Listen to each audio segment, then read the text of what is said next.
Hello case, இப்போ நான் வந்திருக்கிற இடம் தக்ஷின் சித்ரா.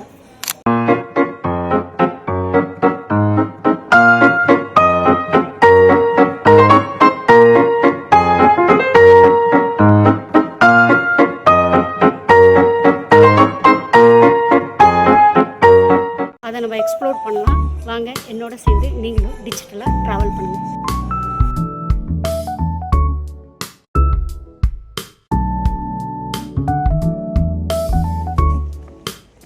எவ்வளோ அழகாக இருக்குது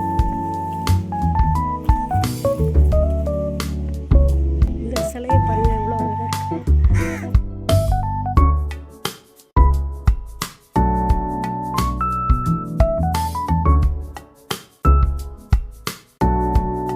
நம்மளோட பண்பாடு, கலாச்சாரம், பழங்கால கலைகள், நடன கலைகள் இதெல்லாம் பற்றி தான் சொல்கிறது தான் அந்த தக்ஷின் சித்ரா. அந்த காலத்தில் மக்கள் வாழ்ந்த இது இடங்கள் மற்றும் முறைகள் பாருங்கள். பழங்காலத்தில் எப்படி பல்லாங்குழியெல்லாம் ஆடி இருக்காங்க.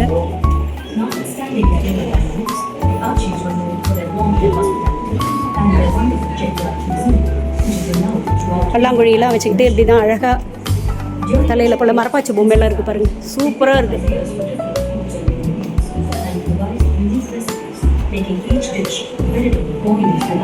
அடுத்தது என்ன, இது என்னப்பா, ஃபோட்டோஸ்லாம் இப்படி தான் மாட்டி வைப்பாங்க அந்த காலத்தில், அதெல்லாம் காமிச்சிருக்காங்க. அப்புறம் இங்கே பாருங்கள், செட்டியார் கடையெல்லாம் உட்காந்து இந்த காசு வாங்கி போடுறது, கணக்கு பிள்ளையெல்லாம் கணக்கு எழுதுவாங்கள்ல, அந்த டைப்.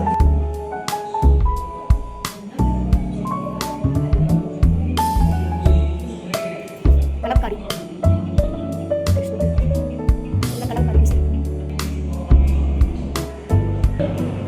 ரெட்டுன்னு போட்டுருக்குது. அதில் தான் இந்த பிரிண்ட் பண்ணியிருக்காங்க போல. இண்டிகோ ரெட், இது பிளாக். இது சார்கோல் ஸ்டிக்ஸ் ஃபார் அந்த சார்கோல் ஸ்டிக்கில் பண்ணியிருக்க பாருங்க. இங்கே பாருங்க எவ்வளோ பெரிய ட்ரம். இங்கே பாருங்க, அந்த காலத்தில் யூஸ் பண்ண மரப்பாரி பாத்திரங்கள் பாருங்க, எவ்வளோ பெரிய ஃபில்ட்ரு, காஃபி ஃபில்ட்ரு. இதுதான் அந்த காலத்தில் உள்ள டிசைன்.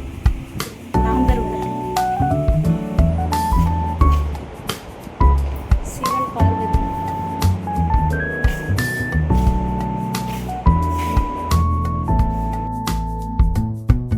வியூ பாருங்க.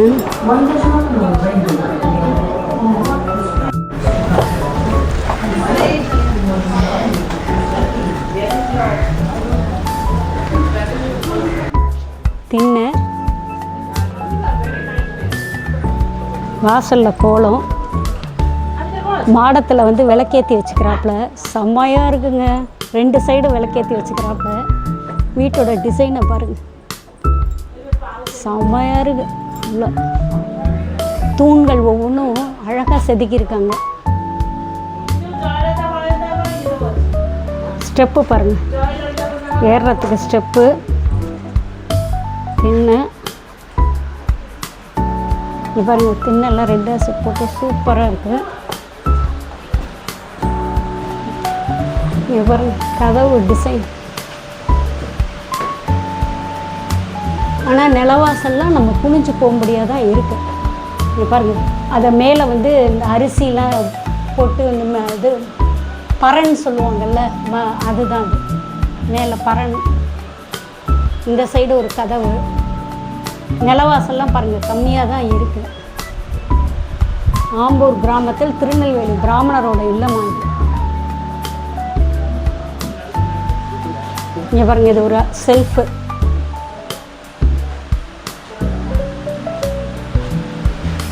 விளக்கேற்றி வைக்கிற மாடம்.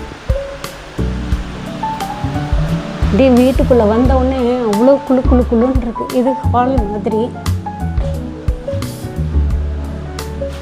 பாருங்க, ஒரு பிராமணர் உட்காந்து தியானம் பண்ணின்னு இருக்கார்.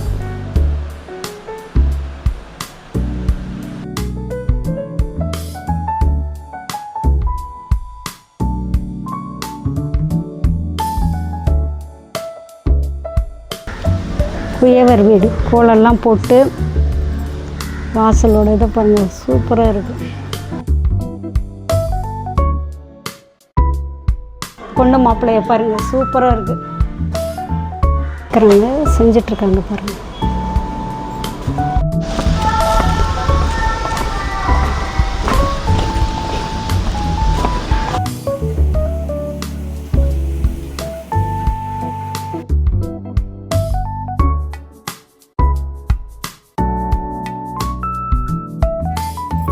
சோவினியர் ஷாப்ஸ் பாருங்க.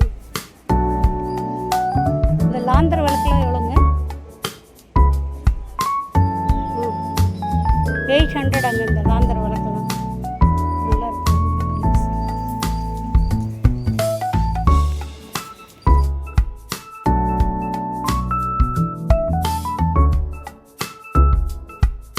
Tanjore painting, Tanjore painting. சின்ன படம்லாம் எவ்வளோங்க?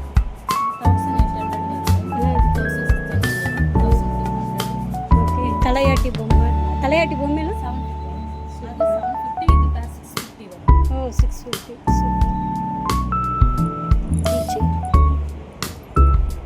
ஹலோ மேம், இது ஒரு ஆர்ட் லைப்ரரி. இங்கே வந்து மெயினாக எங்ககிட்ட என்ன புக்ஸ் இருக்குன்னா கலை, கலாச்சாரம், ஆர்கிடெக்சர், அதுக்கப்புறம் ஃபோக்லோரு, அதான் கிராமிய கலைகள், அதுக்கப்புறம் டெக்ஸ்டைல்ஸ் பற்றி நிறையா புக் இருக்குது. அதுக்கப்புறம் வந்து கன்சர்வேஷன் பற்றி நிறையா புக்ஸ் இருக்குது. இந்த மாதிரி கலை கலாச்சாரம் சம்மந்தப்பட்ட எல்லா புக்ஸ்க்குமே இது ஒரு பெஸ்ட்டு லைப்ரரி. எனக்கு தெரிஞ்சு மெட்ராஸ்லேயே one of the comprehensive and well documented லைப்ரரின்னு இதை சொல்லலாம் இன் ஆர்ட்ஸ். ஏன்னா ஃபைன் ஆர்ட்ஸ்க்கு ரொம்ப லைப்ரரிஸ் ஆக்சுவலி கிடையாது. இந்த ஃபைன் ஆர்ட்ஸ் காலேஜஸில் தான் 2-3 லைப்ரரிஸ் இருக்குது. பட் எக்ஸ்க்ளூசிவாக ஃபைன் ஆர்ட்ஸு, ஆர்கிடெக்சர் பற்றின புக்ஸ் இருக்கிற லைப்ரரி எங்கள் லைப்ரரி மட்டும்தான். இந்தியாவிலே ஒன் ஆஃப் தி பெஸ்ட் லைப்ரரின்னு கூட சொல்லலாம். எங்களுக்கு ஆர்கைவ் செக்ஷனும் இருக்குது. இங்கே தக்ஷன் சித்ராவில் நடக்கிற எல்லா ஈவெண்ட்டையும் நாங்கள் ஃபோட்டோகிராஃபும் பண்ணுவோம், ப்ளஸ் வீடியோகிராஃபும் பண்ணுவோம். அதோட ஆர்கைவ்ஸும் இங்கே அவைலபிளாக இருக்குது. இதை தவிர நாங்கள் எடுக்கிறது எல்லாமே வெப்சைட்டில் போடுவோம். எங்களுக்கு நிறையா பப்ளிகேஷன்ஸும் இருக்குது. அப்புறம் கண்டெம்ப்ரரி ஆர்டிஸ்ட் பற்றின கேட்டலாக்ஸும் எங்ககிட்ட நிறையா இருக்குது. ஸோ ஆர்ட்டில் ரிசர்ச் பண்ணுறவங்க, கிராஃப்டில் ரிசர்ச் பண்ணுறவங்களுக்கு இது one of the best resource centre. Thank you. இந்த லைப்ரரியில் நுண்கலை சம்மந்தமான புக்குகள் நிறையா இருக்குங்க. ரிசர்ச் பண்ணலாம். கலை கலாச்சாரம் சம்பந்தமான நூல்கள் வந்து நிறைய இருக்குது. பாருங்கள், படிப்புக்கே ராணி, மகாராணி உட்காண்டிருக்காங்க. இந்த அனைத்து விதமான புக்ஸும் இங்கே இருக்குங்க. வந்து யூஸ் பண்ணிக்கிறவங்க பண்ணிக்கோங்க. தக்ஷன் சித்ராவில் இருக்குது. கலை கலாச்சாரம் சம்பந்தமான தென்னிந்தியாவின் அனைத்து இதுவும் இங்கே இருக்குது. சென்னையிலேருந்து கொஞ்சம் தூரம் போனால் ஒரு அழகான பிளேஸ் இருக்குது. நம்ம சவுத் இந்தியாவோட ஃபுல் கல்ச்சரையும் நம்ம லைவாக பார்க்கலாம் அப்படின்னு சொன்னால் நம்புவீங்களா? ஆமாம், இருக்குது. சென்னையோட பிஸி பிளேஸ்லேருந்து கொஞ்சம் ரிலாக்ஸாக ரெஸ்ட் எடுக்கணும்னா இந்த தக்ஷின் சித்ரா அப்படின்ற ஒரு அழகான பிளேஸ் இருக்குது. அந்த பிளேஸில் போய் எக்ஸ்ப்ளோர் பண்ணால் நம்ம சவுத் இந்தியாவோட மக்களோட வாழ்க்கை முறைகள், பண்பாடு, கலாச்சாரங்கள், அங்கு அந்த மக்கள் அந்த காலத்தில் பண்ண கைவினை பொருட்கள் எல்லாமே நம்ம பார்க்கலாம். எல்லாமே இருக்குது. இது வந்து ஒரு மியூசியம் சொல்கிறத விட மக்களுடைய, தென்னிந்திய மக்களுடைய வாழ்க்கை முறை, கலாச்சாரம், அங்கே எப்படி வாழ்ந்தாங்க, அவங்களோட வீடு அவ்வளோ அழகாக, அந்த வீட்டை ரீக்ரியேட் பண்ணி அவ்வளோ அழகாக வச்சுருக்காங்க.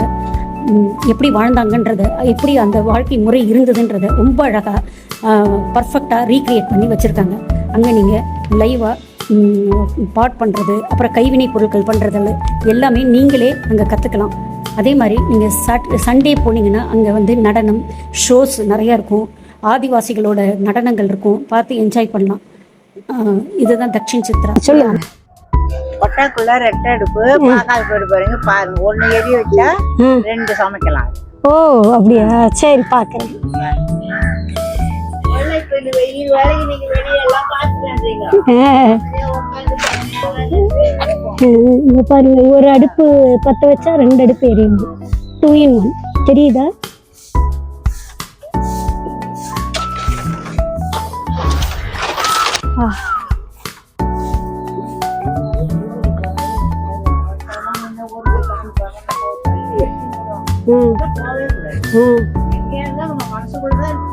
கண்டிப்பா. சரிங்க, சரிங்க.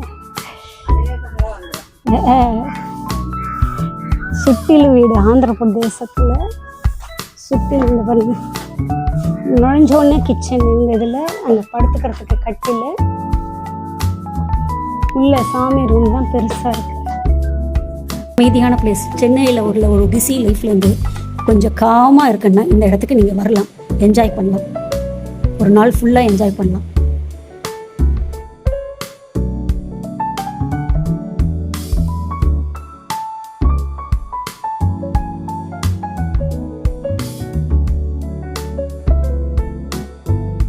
தக்ஷின் சித்ரா இது என்னன்னா தென்னிந்தியாவோட கட்டடக்கலை கலாச்சாரம் இதை பற்றி தான் தக்ஷின் சித்ராவில் எக்ஸ்ப்ளோர் பண்ணியிருக்கு. தென்னிந்தியாவில் உள்ள கர்நாடகா, கேரளா, தமிழ்நாடு இந்த நாட்டில் உள்ள கலாச்சாரம், பண்பாடு, அவங்களோட வாழ்க்கை முறை, பழங்கால வாழ்க்கை முறை அதை பற்றி தான் சொல்லியிருக்கு.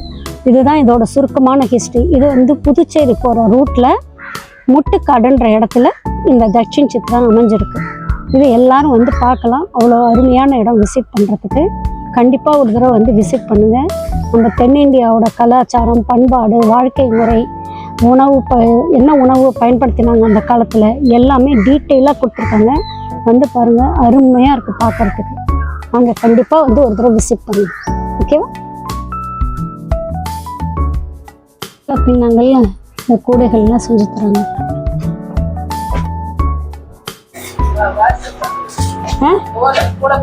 ஓலை கூடை வந்து இதில் ஓலை இல்லை, பனை ஓலையில் பண்ணுறீங்க. ஓகே, பனை ஓலையில் கூடை பண்ணுறாங்க பாருங்க. அதை தான் வாசலில் முன்னாடி காமிச்சாங்க. அதில் வந்து வச்சுருக்காங்க. அது கூட பண்ணி அதுக்கப்புறம் அதுக்கு கலர் கொடுப்பீங்க. ஓகே ஓகே, கூட பண்ணுறாங்க. ஓகே, கலர் பண்ணிவிட்டு அப்புறம் பின்னுவீங்க. ஓகே. ரெஸ்டாரண்ட்ஸோட ஆம்பியன்ஸை சூப்பராக இருக்குது.